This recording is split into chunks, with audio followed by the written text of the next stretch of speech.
All right, so what we're going to look at today is a Java switch statement. A switch statement is much like an if-else statement. However, an if-else can do anything a switch statement does, but not in reverse. A switch cannot do everything a if-else. But a switch does have some nice properties to it, and we'll take a look at that. So what I've done is I set up an input here, as usual, and then an integer called month. And what I want to do is gather a month from 1 to 12 and convert that integer into a string value. In other words, convert it over to an output of 1 equals January, 2 equals February, and so forth. So I'm going to look for a valid or an invalid input here if it's outside of the range, then I don't want to go any further.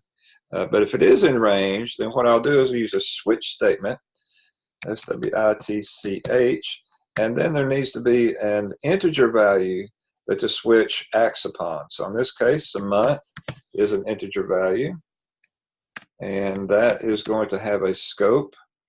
And each case inside, so instead of an if month equal 1, for example, so here a switch statement, I can use something called a case of 1.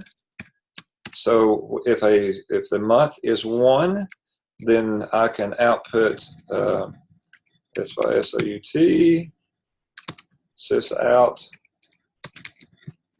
January, for example.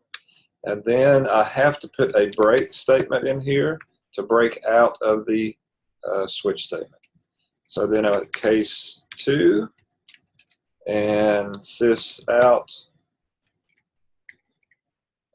SYSOUT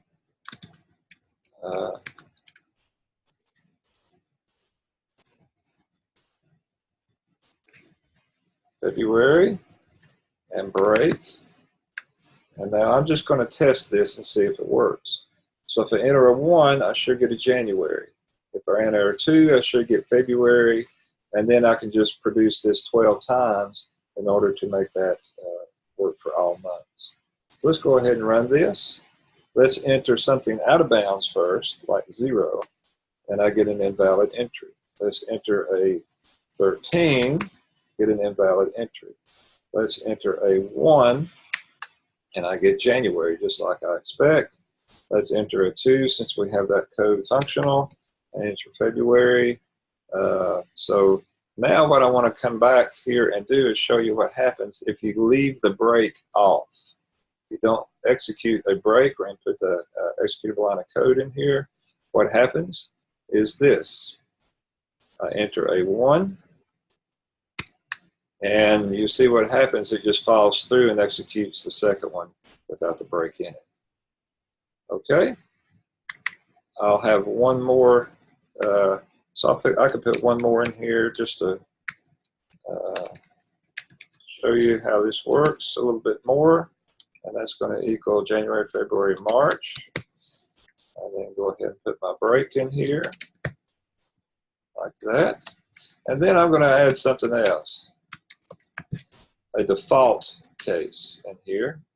And so what happens with default is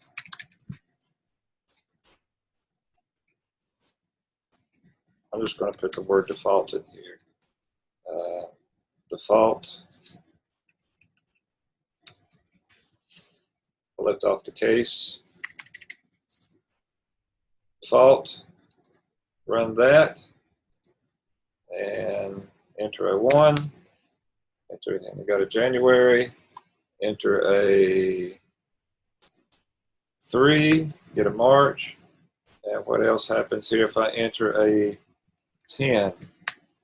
Okay, so the default, what it happens here is the default case, and without the case name, remember, without this in there, if I just use default word by itself and then put the colon at the end, then that executes any time that one of my conditions are not met above.